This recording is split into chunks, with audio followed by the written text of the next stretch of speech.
All right. Hi, class. So, part two of the pre-adolescent and school-age child nutrition. I wanted to break it up into two parts because this next part is pretty heavy, talking about obesity, and I didn't want to make you guys sit there for over an hour listening to one part, so you can break it up. So, I just checked recent statistics, and unfortunately, these have increased. 18.4% of children 6 to 11 are obese. You don't have to know where this came from, but it used to be 17.7%, and now it's up to 18.4. So those are the most recent statistics. They have statistics from 2015 to 2016. Hispanic ethnic groups, Black ethnic groups are affected to a higher proportion than Caucasian, non-Hispanic ethnic groups. And I'm going to show some graphs that are going to kind of illustrate that. What do children who are overweight look like? I do want you to know this, and I don't want you to say fat or chubby or chunky or anything like that. They tend to be taller. They tend to look older. They tend to even look more mature at times. And they tend to have kind of more advanced bone density. So more mature and more advanced bone density. So not chunkier or fatter or anything derogatory like that, but they actually can look older. With overweight, there are many comorbidities. Type 2 diabetes, insulin resistance are just a few. There's also been studies that non-alcoholic fatty liver disease is occurring in children, and this can actually affect up to 10% of children. So that's horrible. Also associated with overweight and obesity, high blood pressure. They've seen this in up to 36% of obese children. So that's really, really bad as well. Jessica's story. This is a video about a girl who's severely overweight and the struggles that she goes through as well as her family goes through. I'm not going to play it right now in this lecture, but I do encourage you to click on it in your own slides and watch it. It's just quite fascinating. So some prevalence rates. This is a link where you can look at prevalence rates state by state. I haven't found the updated link for this, 2015 to 16, but I'm guessing it's kind of similar. You can just look at the colors. The darker the color is the higher prevalence rate of obesity in children. This one is a FYI one, but again, something that I think is fascinating and horrifying. But this is looking at youth 2 to 19 years old and the trends in obesity compared to adults. So you can see as adult obesity has gone up starting in 1999, so has youth obesity. I would say youth obesity has gone up slightly less though, from 13.9% to 18.5% versus adults 30.5% to 39.6%. So we're doing a little bit better with slowing down the obesity trends in the youth, and that is good. This is another one that's FYI, but also I think interesting and horrifying. So this is looking at different age groups, 2 to 19, which is all of the children, 2 to 5, 6 to 11, and 12 to 19. And luckily, the prevalence of obesity is the lowest for the youngest age groups. However, with increasing age, it tends to get higher, and specifically for girls. So girls have a higher rate of obesity than boys. This is looking at ethnicities. Of course, not all ethnicities are included here, but you can see that Hispanics, both with boys and girls, have highest obesity rates, and then non-Hispanic Blacks have the next highest. This is looking at total. Non-Hispanic Asians have the lowest rates, so they're doing pretty good as far as obesity prevalence goes. Some predictors of childhood obesity.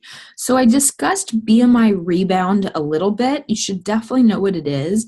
But BMI rebound is that increase of BMI that happens kind of after BMI has hit the lowest point, which is usually between, 5 and 7 years when it's at the lowest. It tends to rebound between 6 and 6.3 years. And if it rebounds early, say before 5.5 years, a child is at risk of having obesity. So if they have the BMI rebound before 5.5 years old, where their BMIs start to increase that early, they're at increased risk of obesity. If they have BMI rebound after 7 years old, that's considered a late BMI rebound and is not associated with childhood obesity. But normal's between 6 and 6.3.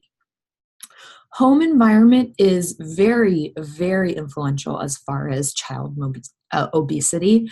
Maternal obesity is the most significant factor contributing to child obesity. So if mom is obese, child has a much higher rate of becoming obese as well.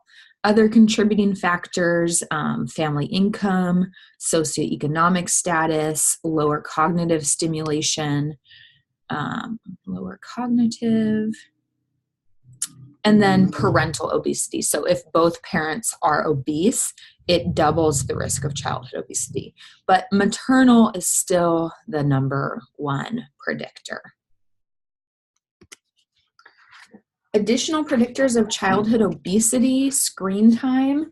So one of the Healthy People 2020 goals is to reduce screen time to less than 2 hours or less than 2 hours a day. So we would want less than 2 hours a day of screen time. This is the current percent who is actually doing that. So television 2 or a few hours a day. And these are just FYI. 83% white, 62% Black or African American, 74% Latino. And you can see that it varies based on income level and gender as well.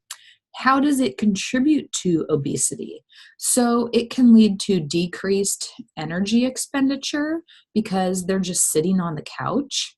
That says energy, even though it looks like cherry. Increased dietary intake because, again, they are sitting on the couch. They tend to be snacking. They tend to be snacking on unhealthy foods, such as snacking while watching TV. When children snack while watching TV, this is usually kind of non-conscious eating, meaning their registers for them being full or satiated don't kick in as much and they don't control how much they take.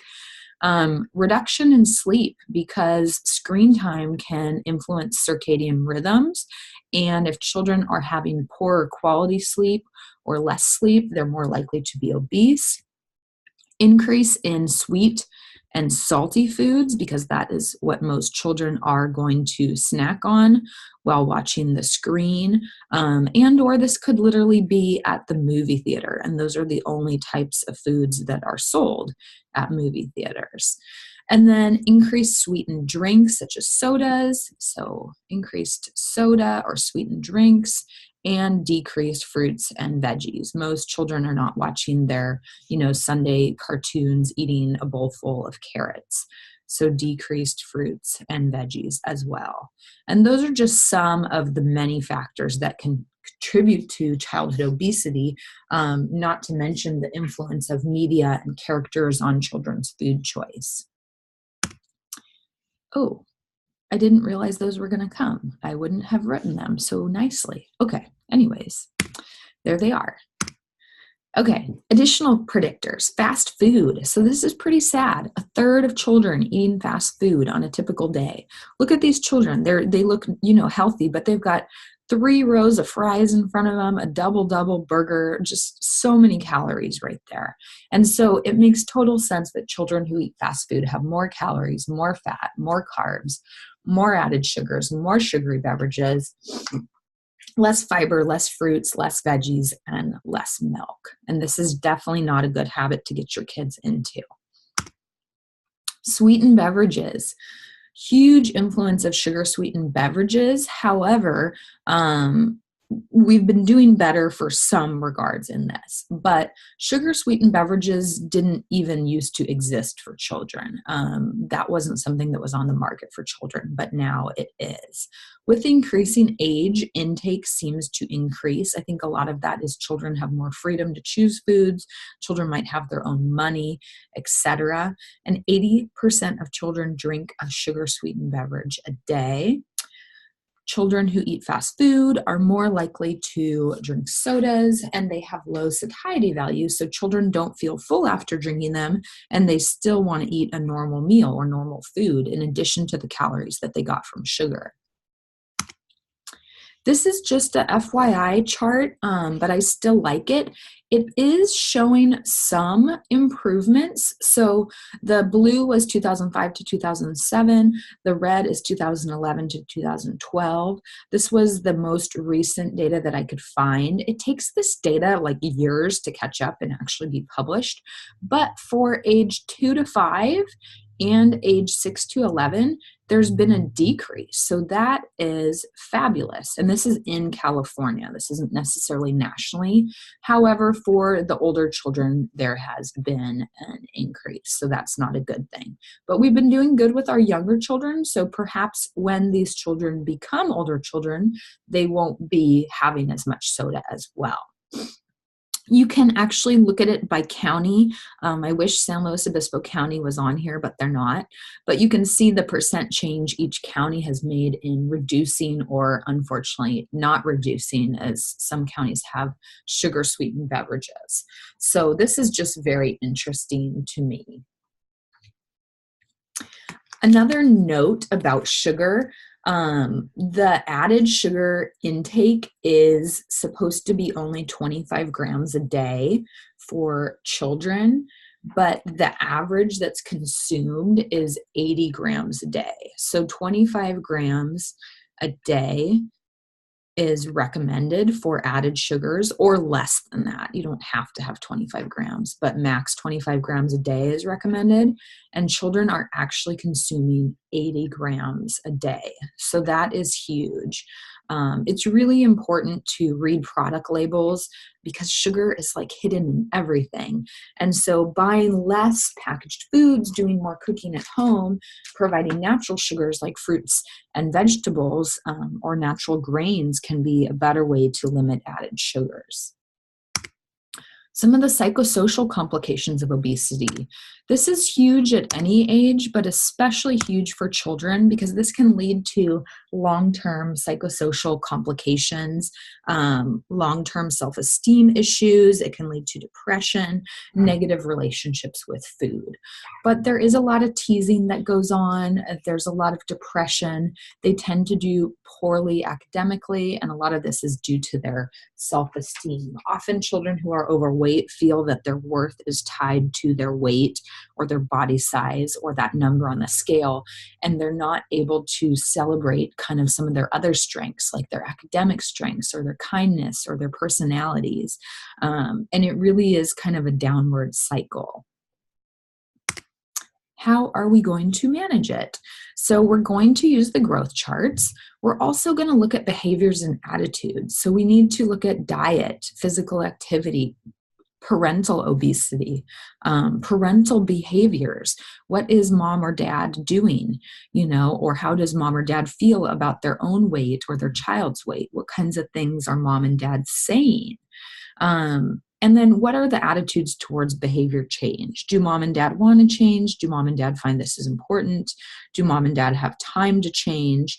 Does child want to change? All of those things would be very important to assess. Steps to manage pediatric obesity. So we have the same kind of cutoffs as we did before. 85th to 94th.99 would be overweight. 95th and above would be considered obese. There's different interventions depending on the severity of obesity.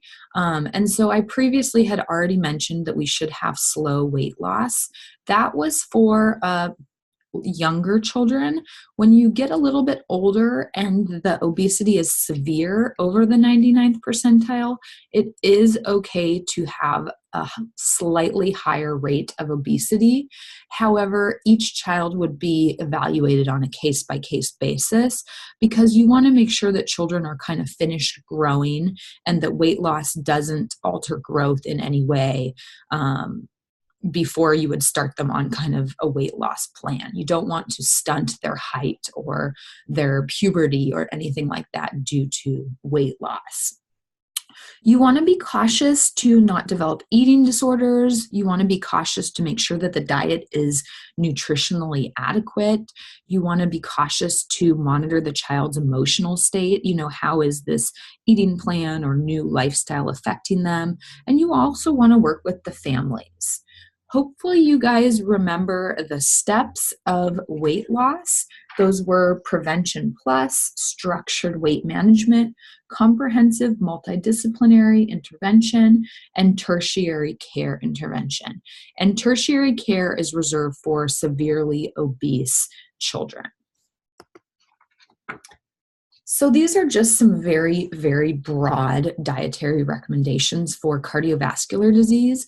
Children are experiencing cardiovascular disease as early as 5, and so it's good for them to follow kind of a heart-healthy diet as anybody else would. As in addition to these limitations, I would say that you would want to increase fruit, or make sure they're getting adequate fruit, increase vegetables, and increase whole grains and, fiber containing foods. So these are my abbreviations for those things: fruit, vegetables, whole grains, and fiber. Some ways to get children to eat more veggies would be, cutting them up so they're easy to grab, having cut up fruits or veggies in the fridge. So when child gets home to school, they can grab that, package of carrots, or have baby carrots, maybe having something good for them to dip it in, like hummus or salsa. Keeping them in a tray in the fridge. Involve children in cooking, cutting them, arranging them nicely, especially if it's a younger school-age child. Having them in the front of the fridge and having maybe kind of higher calorie, higher fat foods in the back of the fridge. Bringing your children to farmers markets, letting them pick what they want to eat, or having them help you in a garden. Those would be all some ways to getting your child to eat fruits and veggies. Also, for younger children, you can give them cool names, like X-ray carrots or turbo tomatoes. For an older child, that probably wouldn't be as flashy, and the child might actually be embarrassed by you. But you know your child, so you can kind of work on it however you like. Some dietitians will even say, use a little bit of butter on the veggies. If your child will not eat veggies, but they will eat them with some butter, use the butter, because at least they're getting the veggies. Some dietitians will even say if they won't eat their veggies, but they'll eat them with a little butter and salt, use a little butter and salt, because at least they're eating their veggies. So there's kind of some mixed recommendations on that. Physical activity. So remember, there was not a minute recommendation for younger ages. It was just for them to have active play. For these age groups, it is recommended 60 minutes a day. They should also limit screen time. They don't need to be in a competitive sport. They just need to be active. One thing that's sad is physical education in schools has been declining. This used to be a normal part of everyday curriculum, but due to some of the state and federal standards on educational attainment, many schools have cut out PE in an attempt to make better scores on these standardized tests. And that's really actually counterproductive, because children do much better in school if they're able to be active. They've actually done studies where children are given standing desks, or those kind of yoga balls, the big, large balls to sit on at school, instead of just sitting at a normal desk. And the standing desks, as well as the yoga balls, allow children to fidget a little. And the children who are allowed to fidget do much better academically and can actually stay behind the desk, either seated on the ball or standing a lot longer. So a child who sits all day is not a child who's really ready for learning. I know I've seen all your faces in my class, and once you guys have sat for 2 hours, you're done learning. You're ready to get up. Children are the same way, but to an even greater extent. Some of the Healthy People 2020 objectives: increase recess time and increase trips taken to school by the child walking or riding a bike, so not in a vehicle. How can communities help? So San Luis Obispo is a good example of how communities have helped. San Luis Obispo has many parks that are free. They have a few that are lighted at night, such as Santa Rosa Park.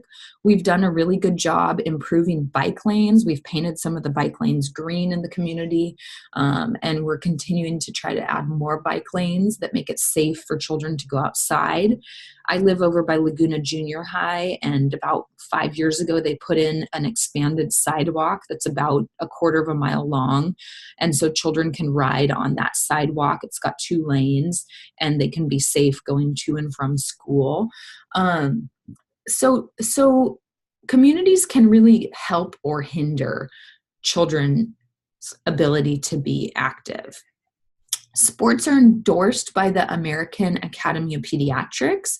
However, again, they don't push that sports need to be competitive. They just say sports need to be fun. And these are some examples of children walking to school. This is the walking school bus, and this is the riding school bus. So instead of taking the actual bus, you have these walking trains or walking buses or riding trains and riding buses. Let's Move campaign. So when I first started teaching this class, Michelle Obama was the first lady. She's clearly not anymore. But Michelle Obama actually has done a ton for childhood health and nutrition. She got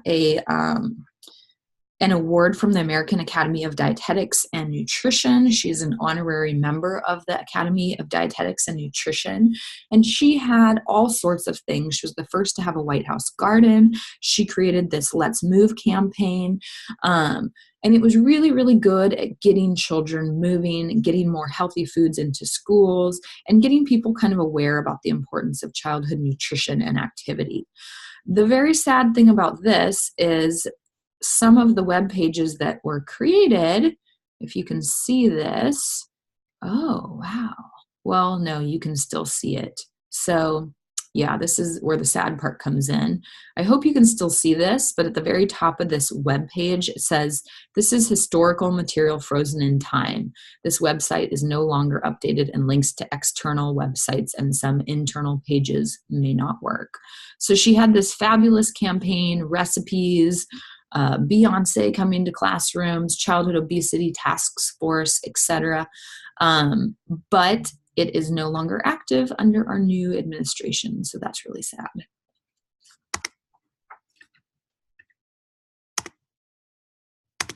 Okay, so nutrition intervention. So there is an average of 13 years spent teaching nutrition, but how much is actually needed?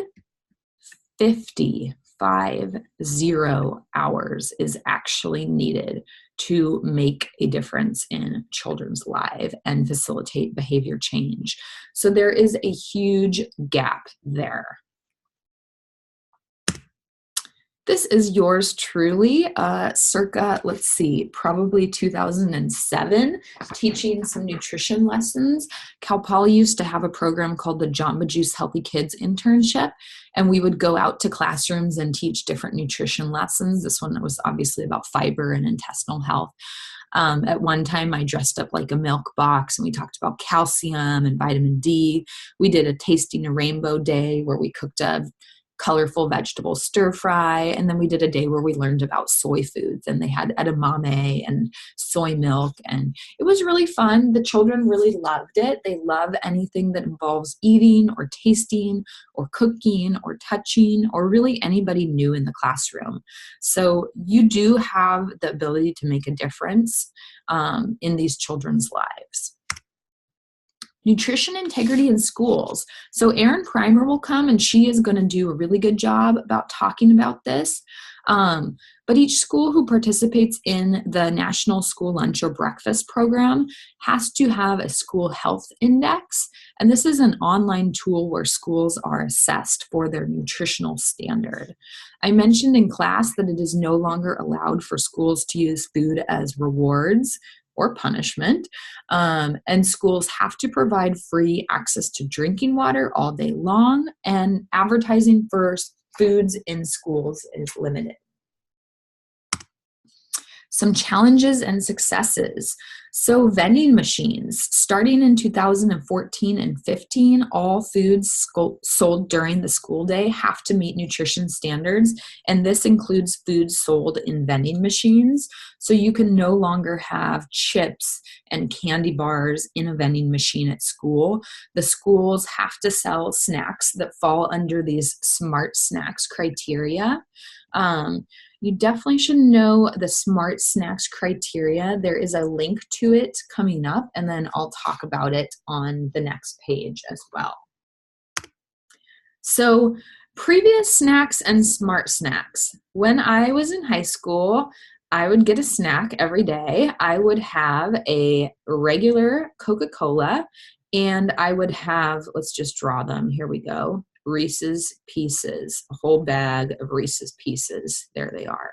Every single day for snack. That was my snack. It probably had like 300 or 400 calories in it, just about zero nutrition value, cost me $1, 50 cents for the Reese's, 50 cents for the soda, and I was happy as a lark. About 30 minutes after eating it, I wanted to go to sleep, and I remember specifically I'd often be sitting in a history class, and I just felt like I wanted to sleep and die. So children are not allowed to buy those things anymore. There are new standards for snacks in schools, and all schools have to follow this. Snacks have to be 200 calories or less each. They have to have 200 milligrams of sodium or less each. They have to have 35% calories or less coming from, they have to have 35% or less daily calories. So they can't be more than 35% your daily calories, which at 200 calories or less, they probably wouldn't be. They have to have 10% or less calories from saturated fat. They are not supposed to have high amounts of added sugars. So saturated fat, and they are supposed to be 35% or less sugar by weight. So 35% or less sugar by weight. And if you cannot read my writing, you can go to the previous slide and click on the link for some of these smart snack guidelines. School lunch program. So again, Erin is going to talk about this when she comes to visit. There have been different changes in the school lunch program, even most recently. The programs are nonprofit. They receive money from students who participate as well as the government. They offer free, reduced, or full price meals, and the meals meet 1/3 of the DRI for children. These are some requirements of what has to be offered for the school lunch program. Again, you don't have to memorize this. This is just for a reference, but there are pretty strict requirements. School breakfast program. So school breakfast program is in addition to the school lunch program, and it's served at most of the schools. And again, it is free, reduced, or full price. It provides 25% of the DRI for children, and they've seen so many benefits of children eating breakfast that this is very, very beneficial to children. Children do better if they drink breakfast. They have less absenteeism, less kind of attitude or behavior issues in school. They do better in math. They do better in science, and so many other things. Summer food service program. So this was created because so many children were relying on school lunch and breakfast program, but then summer would come around and children would actually fall into food insecurity because parents were working and they no longer had that option to go to school and get their lunch and breakfast. So in many districts, they have adopted the summer full food service program where children can go and get a free lunch for summer. And so this is for children, anybody can go, you can pay, it could be full price or it could be reduced, but children that are at 185% or less of the poverty level can get this for free. And so it bridges that gap during the summer where children might not have healthy access to schools. In conclusion, we did not talk about lactose deficiency. We talked about all sorts of other important stuff.